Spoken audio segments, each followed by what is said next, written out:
नमस्कार, मैं हूं अंकुर और आप देख रहे हैं सत्यहिंदी.com। एक नजर डाल लेते हैं अब तक की सुर्खियों पर। केंद्र सरकार ने टीवी चैनलों की न्यूज कवरेज को लेकर एक सख्त एडवाइजरी जारी की है और टीवी चैनलों को केबल टेलीविजन नेटवर्क एक्ट 1995 के तहत निर्धारित प्रोग्राम कोड का पालन करने को कहा है। सूचना और प्रसारण मंत्रालय द्वारा जारी एडवाइजरी में पिछले दिनों क्रिकेटर ऋषभ पंत की कार दुर्घटना और कुछ अपराधों की कवरेज को खराब और दुखद बताया गया है। सूचना और प्रसारण मंत्रालय ने सभी निजी समाचार चैनलों को जारी एक एडवाइजरी में पंत की कार दुर्घटना की रिपोर्टिंग व शवों की तस्वीरों, 5 साल के बच्चे की पिटाई जैसी घटनाओं के प्रसारण का हवाला दिया है और कहा कि इस तरह की रिपोर्टिंग गरिमा को प्रभावित करती है। मंत्रालय ने कहा कि हिंसक घटनाओं की रिपोर्टिंग में तस्वीरों को धुंधला किए बगैर या उन्हें लंबे शॉट से न दिखाना व्यथित करने वाला, अपमानजनक और सनसनीखेज है। एडवाइजरी में पंत की दुर्घटना सहित ऐसी 12 घटनाओं का जिक्र किया गया है जिसमें समाचार रिपोर्ट प्रसारित की गई और प्रोग्राम कोड का उल्लंघन किया गया। राहुल गांधी के द्वारा लगातार गौतम अडानी पर हमला बोले जाने को लेकर जब गौतम अडानी से सवाल पूछा गया तो उन्होंने इसको लेकर बहुत ही सधी हुई प्रतिक्रिया दी। इंडिया टीवी पर जब उनसे राहुल के द्वारा बोले जाने वाले हमलों पर पूछा गया तो उन्होंने कहा कि राहुल गांधी सम्माननीय नेता हैं, वो देश की प्रगति चाहते हैं। उन्होंने कहा ये ठीक है कि राजनीतिक आवेश में उनका बयान आ जाता है, लेकिन मैं उसे पॉलिटिकल बयानबाजी ही मानता हूँ। अडानी ने इसके साथ ही कहा कि राहुल गांधी के हमलों की वजह से वो पॉपुलर भी हो गए हैं। हालांकि जब एक के बाद एक सवाल राहुल गांधी को लेकर पूछे गए तो अडानी ने हंसकर कहा कि आप बार बार राहुल जी की बात करके मेरा राहुल जी से झगड़ा करवा देंगे और कल वो एक और बयान दे देंगे। इसके साथ ही अडानी ने कहा कि मैं मानता हूं कि राहुल जी एक सम्माननीय नेता हैं, ठीक है, उनको भी राजनीतिक पार्टी चलानी है, उनकी विचारधारा की लड़ाई होती है जिसमें आरोप प्रत्यारोप होते हैं। मैं तो एक सामान्य उद्योगपति हूं, मैं अपना काम करता हूं, वो अपने हिसाब से राजनीति करते हैं। कांग्रेस नेता जयराम रमेश ने गुलाम नबी आजाद के साथ पार्टी छोड़कर जाने वाले नेताओं में 17 की कांग्रेस पार्टी में वापसी के बाद गुलाम नबी आजाद पर तंज कसा है। समाचार एजेंसी एनआई के अनुसार जयराम रमेश ने कहा कि गुलाम नबी आजाद की पार्टी के नेता कांग्रेस में लौट आए हैं। वो आजाद के साथ 1 महीने की छुट्टी मनाने के लिए गए थे। जयराम रमेश ने आगे कहा कि आजाद को तय करना चाहिए कि वो मोदी सरकार के साथ हैं या सेक्युलर दलों के साथ। बता दें, जयराम रमेश का यह बयान ऐसे समय आया है जब जम्मू कश्मीर में चुनाव होने वाले हैं और उससे पहले कांग्रेस छोड़कर डेमोक्रेटिक आजाद पार्टी बनाने वाले गुलाम नबी आजाद के करीबी कांग्रेस में वापस लौटा। लौटने वालों में वरिष्ठ नेता ताराचंद शामिल हैं। कांग्रेस में लौटने के बाद चंद ने कहा था कि कांग्रेस ने उनको बहुत कुछ दिया, भावनाओं और दोस्ती में आकर कांग्रेस छोड़ना जीवन की सबसे बड़ी भूल थी। मालूम हो कि गुलाम नबी आजाद कांग्रेस में जब थे तो वो अंदर रहकर लगातार अलग लाइन पर बोलते थे और अलग बयान पर ही चलते थे। हालांकि वो जम्मू में अपनी पार्टी बचाने में मुश्किल में नजर आ रहे हैं। भारत जोड़ो यात्रा पर राहुल गांधी लगातार आगे बढ़ रहे हैं। इस बीच रविवार को एनसीपी चीफ शरद पवार ने एक बार फिर राहुल गांधी की प्रशंसा की। उन्होंने कहा कि राहुल गांधी नेशनल लेवल पर सभी विपक्षी दलों को एक साथ ला सकते हैं। वरिष्ठ नेता ने कहा कि राहुल गांधी ने दिखा दिया है कि वो कड़ी मेहनत करने के लिए तैयार हैं। एनसीपी चीफ ने कहा कि राहुल गांधी के प्रति लोगों का नजरिया बदला है। वो आने वाले भविष्य में विपक्षी दलों के बीच आम सहमति बनाने में मदद करेंगे। उन्होंने कहा ये यात्रा भाजपा द्वारा उनकी इमेज खराब करने का जवाब साबित हुई है। लोगों का रुख उनके प्रति बदल गया है। बता दें, इससे पहले उद्धव ठाकरे गुट के नेता संजय राउत भी इस यात्रा की और राहुल गांधी की तारीफ कर चुके हैं। एआईएमआईएम प्रमुख असदुद्दीन ओवैसी ने 2024 लोकसभा चुनाव को लेकर कहा कि अगर प्रधानमंत्री नरेंद्र मोदी के खिलाफ किसी एक चेहरे को खड़ा किया जाता है तो 2024 के लोकसभा चुनावों में भाजपा को विपक्षी दलों पर स्पष्ट बढ़त मिलेगी। एक पॉडकास्ट में बात करते हुए ओवैसी ने कहा कि बीजेपी को हराने के लिए विपक्ष को हर लोकसभा क्षेत्र में एकजुट होने की जरूरत है। उन्होंने कहा कि विपक्ष को सभी 540 संसदीय क्षेत्रों पर कड़ी टक्कर देनी होगी। अगर विपक्ष का एक चेहरा बीजेपी के खिलाफ लड़ता है तो इससे बीजेपी को फायदा होगा। ओवैसी ने कहा कि जैसे अगर मुकाबला मोदी बनाम केजरीवाल या राहुल गांधी है तो पीएम मोदी को फायदा होगा। इंदौर में प्रवासी दिवस सम्मेलन में प्रधानमंत्री नरेंद्र मोदी ने प्रवासी भारतीयों को संबोधित करते हुए कहा कि दुनिया के इतने अलग अलग देशों में जब भारत के लोग एक कॉमन फैक्टर की तरह दिखते हैं तो वसुधैव कुटुंबकम की भावना के साक्षात दर्शन होते हैं। प्रधानमंत्री ने कहा कि जब कोई भारत का व्यक्ति विदेश जाता है और वहां कोई भारतीय मिल जाता है तो उसे लगता है कि पूरा भारत मिल गया। आप जहां रहते हैं भारत को अपने साथ रखते हैं। बीते 8 वर्षों में देश ने अपने डायस्पोरा को ताकत देने के लिए हर संभव कोशिश की है। प्रधानमंत्री मोदी ने कहा कि दुनिया की व्यवस्था में भारत का महत्व आपकी वजह से बढ़ा है। भारत के प्रधानमंत्री ने कहा कि जब हमारे इन प्रवासी भारतीयों के योगदान का विश्व आकलन करता है तो उसे सशक्त और समर्थ भारत इसकी आवाज सुनाई देती है। इसीलिए ही तो मैं आप सभी को, सभी प्रवासी भारतीयों को विदेशी धरती पर भारत का राष्ट्रदूत कहता हूँ। सरकारी व्यवस्था में राजदूत होते हैं, लेकिन आप राष्ट्रदूत हैं। प्रधानमंत्री मोदी ने कहा कि आप ब्रांड एम्बेसडर हैं। बता दें, सम्मेलन में करीब 70 देशों के 2705 प्रवासी भारतीय शिरकत कर रहे हैं। ये दिन हर 2 साल में एक बार मनाया जाता है। इसका उद्देश्य भारत से बाहर रहने वाले भारतीय समुदाय के लोगों के साथ भारत सरकार के बंधन को मजबूत करना और उन्हें उनकी जड़ों से फिर से जोड़ना है। इस दौरान अपने काम से प्रसिद्धि हासिल करने वाले प्रवासियों को प्रवासी भारतीय पुरस्कार भी दिया जाता है। 21 सूत्रीय मांगों को लेकर आज राजधानी भोपाल के जम्बूरी मैदान में करणी सेना ने शक्ति प्रदर्शन किया। ऐसा प्रधानमंत्री मोदी की मध्य प्रदेश यात्रा के चंद घंटे पहले किया।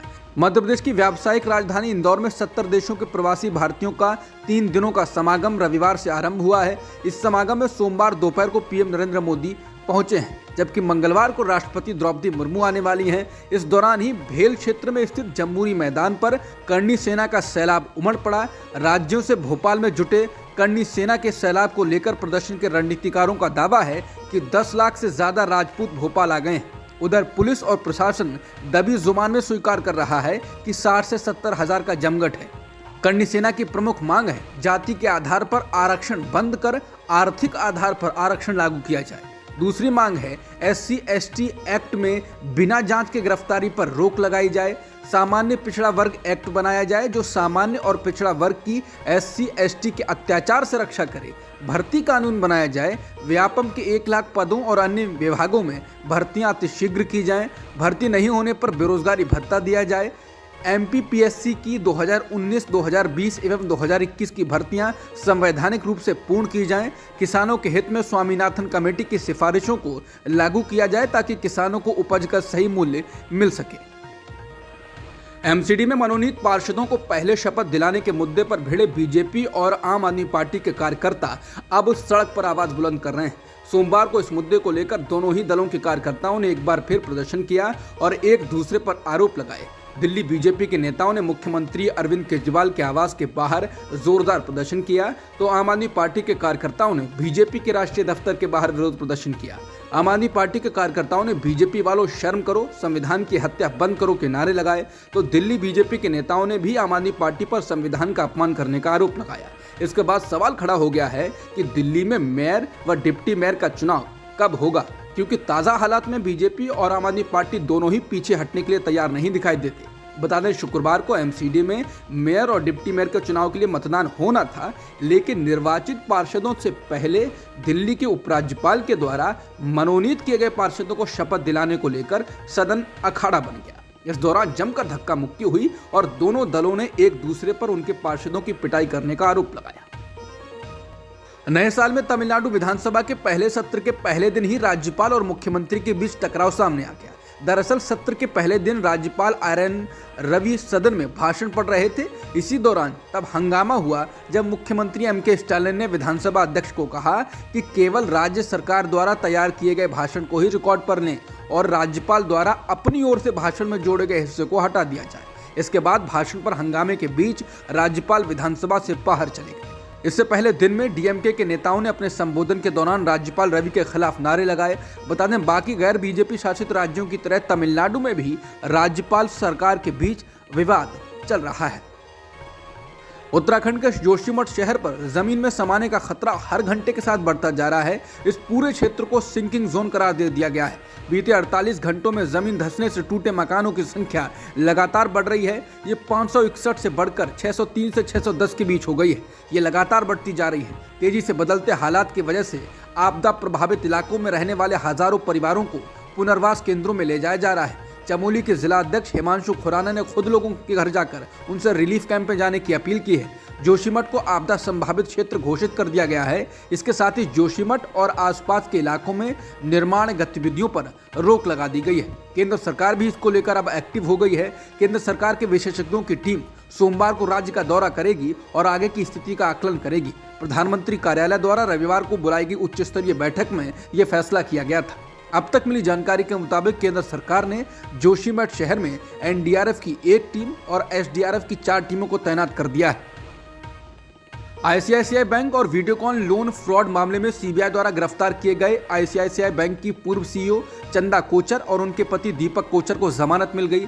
बॉम्बे हाईकोर्ट ने दोनों कोचर दंपति को गिरफ्तारी पर सवाल उठाते हुए कहा कि सीबीआई ने इनकी गिरफ्तारी कानून के मुताबिक नहीं की। इसके साथ ही हाईकोर्ट ने चंदा कोचर और दीपक कोचर को फौरन रिहा करने का आदेश दिया है। हालांकि सीबीआई चंदा और दीपक कोचर की रिहाई के खिलाफ सुप्रीम कोर्ट का दरवाजा खटखटाएगी। सोमवार को बॉम्बे हाईकोर्ट ने चंदा कोचर और दीपक कोचर की रिहाई का फैसला देते हुए सीबीआई की कार्यप्रणाली पर भी सवाल उठाए। कोर्ट ने कहा कि जब चंदा और दीपक कोचर से सीबीआई पहले से ही पूछताछ कर रही थी तो फिर उन्हें गिरफ्तार क्यों किया गया। ब्राजील में पूर्व राष्ट्रपति जायर बोल्सोनारो के समर्थकों ने रविवार को राजधानी ब्रासीलिया में जबरदस्त उपद्रव किया। उनके समर्थक संसद, राष्ट्रपति आवास और सुप्रीम कोर्ट में घुस गए और उन्होंने वहां जमकर तोड़फोड़ की। ब्राजील के राष्ट्रपति लूला डी सिल्वा ने इसे फांसीवादी हमला बताते हुए इसकी जमकर निंदा की है। उपद्रव करने वाले बोल्सोनारो के समर्थकों की संख्या 3000 के आसपास बताई गई है। बता दें, पिछले साल हुए राष्ट्रपति के चुनाव में लूला डी सिल्वा ने बोल्सोनारो को हरा दिया। राष्ट्रपति चुनाव हारने के बाद बोल्सोनारो ने इन चुनाव को चुनौती दी। उनके समर्थकों ने ब्राजील की सर्वोच्च चुनावी अदालत में शिकायत की और चुनाव परिणाम का वेरिफिकेशन कराए जाने की मांग की थी। बोल्सोनारो के समर्थकों का कहना है कि इस चुनाव में धोखाधड़ी हुई और इसकी समीक्षा की जाए। चुनाव में लूला डी सिल्वा को 50.9% वोट मिले थे, जबकि बोल्सोनारो को 49.1% वोट मिले थे। बोल्सोनारो के समर्थकों को राजधानी में उपद्रव मचाते देख सेना को बुलाना पड़ा और सेना के साथ भी बोल्सोनारो के समर्थकों की जबरदस्त झड़प हुई। न्यूज एजेंसी रॉयटर्स के मुताबिक राष्ट्रपति ने उपद्रव करने वाले लोगों को नाजी करार दिया और कहा कि लोगों ने वो काम किया है जो ब्राजील के इतिहास में पहले कभी नहीं हुआ। उन्होंने कहा कि उन्हें उनके किए गए कामों की सजा दी जाएगी। बता दें, ऐसी ही घटना अमेरिका में हुई थी जब डोनाल्ड ट्रंप राष्ट्रपति के चुनाव में हार गए। उसके बाद 6 जनवरी 2021 को ट्रंप समर्थकों ने कैपिटल बिल्डिंग पर कब्जा कर लिया। ब्राजील के पूर्व राष्ट्रपति जायर बोल्सोनारो के समर्थकों के उपद्रव के बाद बिगड़े हुए हालात को देखते हुए मुल्क में 31 जनवरी तक इमरजेंसी लागू कर दी गई है। राष्ट्रपति लूला डी सिल्वा ने राजधानी के केंद्रीय हिस्से को भी अगले 24 घंटे तक बंद रखने का आदेश दिया है। इसमें वो इलाका भी स्थित है जहां अहम सरकारी दफ्तर हैं। बताना होगा कि बोल्सोनारो के समर्थकों ने रविवार को राजधानी ब्रासीलिया में जबरदस्त उपद्रव किया था।